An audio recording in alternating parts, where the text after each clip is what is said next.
Syrian President Bashar al-Assad spoke to French newspaper Le Figaro, and when asked how his country would respond to a military strike, he said, quote, "The Middle East is a powder keg and the fire is approaching today. Everyone will lose control of the situation when the powder keg explodes.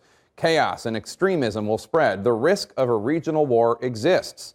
A regional war. Is this a threat by the Assad regime or a message on behalf of its ally Iran? Let's bring in former CIA Director Michael Hayden. He's now a principal with the Chertoff Group, a risk management and security firm. General, thanks for being here. I appreciate it. When you hear language like that from Assad, what is the worst case scenario here in terms of if the U.S. does do some limited strikes? What exactly is he talking about? Well, we want it to be a one and done. All right, the president's made that very clear. Very limited strikes, very limited objectives, deterring, degrading the potential use of chemical weapons. He's doing it, our president, to show resolve. Well, guess what? Assad and his Iranian and Hezbollah allies are going to want to show resolve too. They're not going to want to give the United States a free ride for this kind of action. So I would expect one of those actors, particularly the Iranians, engineering some sort of response. And once you start this, Jake, it's hard to control it. Now look, I think we ought to actually take action. I think I support what Senator McCain said in the White House driveway. But you can't believe that it's one and done.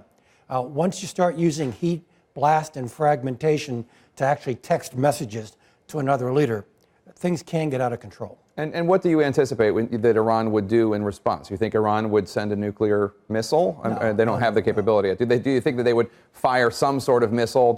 What exactly do you see? Well, look, Assad was being a bit overly dramatic because that serves his purposes right now. He wants to deter American action. The last thing that the Iranians, Hezbollah, or the Syrians want is to expand this into a regional war. They've got their hands full right now. They're on the edge. But I can't imagine that particularly the Iranians would use their weapon with strategic reach. Our strategic reach weapon is air power and those Tomahawk missiles with the fleet in the Eastern Mediterranean. Their strategic reach weapon is Hezbollah.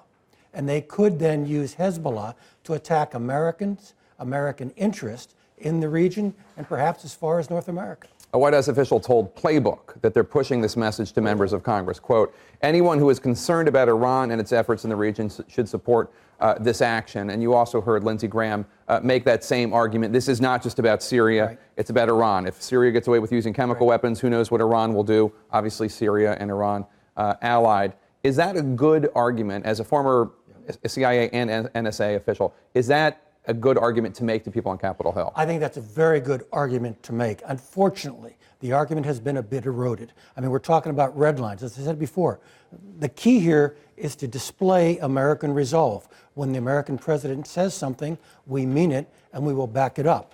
Now, I do think we ought to act. But Jake, just look at the scenario. It's been a long time, probably will be the better part of a month, even under the best case scenario, before we respond. The response will be very limited. We've made that very clear. And the time it's taken us to respond has shown very severe political fracturing in the West when it comes time to acting. So if our purpose here is to show resolve, we can do it physically. I just don't know that the psychic effect now is going to be all we wanted it to be. I want to, as a former director of the NSA and CIA, I want to get your insight into something that was in the unclassified intelligence briefing that Secretary Kerry and the administration put out.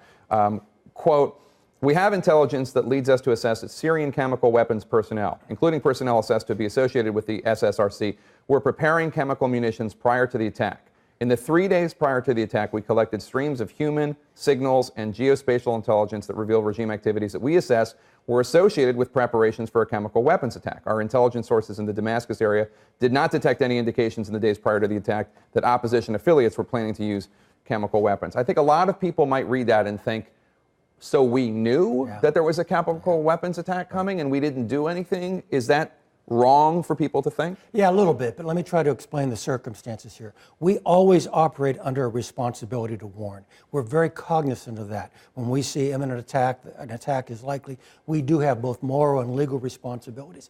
It could be, Jake, and I don't know, I'm not in government, I'm not seeing the reporting. It could be that only looking backward, having the information we now have, does it illuminate and give certainty to the information we had in prospect. Maybe it has this deep meaning only in retrospect. And from a military perspective, does the delay that we're talking about here, there's obviously going to be no military strike at least until next week, maybe even beyond that. Is there a military risk that would make the effectiveness less so? The Syrians can put their assets in places that they weren't before. They can put human shields in places given a lead time. Yeah, like I said earlier, I think it's the psychic effect that's most important, not the physical effect. We're not going to make him unable to conduct chemical attacks. We want to make him unwilling to conduct chemical attacks. So in terms of the physical damage that we can inflict on him, this might make a difference, but frankly, Jake, it cuts both ways. He's dispersed his forces, he's camouflaged his forces, he's hidden his forces. That means he can't use his forces. And so he's actually suffering some military penalties because of what he's been forced to do by our threat of action. All right, former NSA and CIA Director Michael Hayden, thank you so much for joining us. We really appreciate it.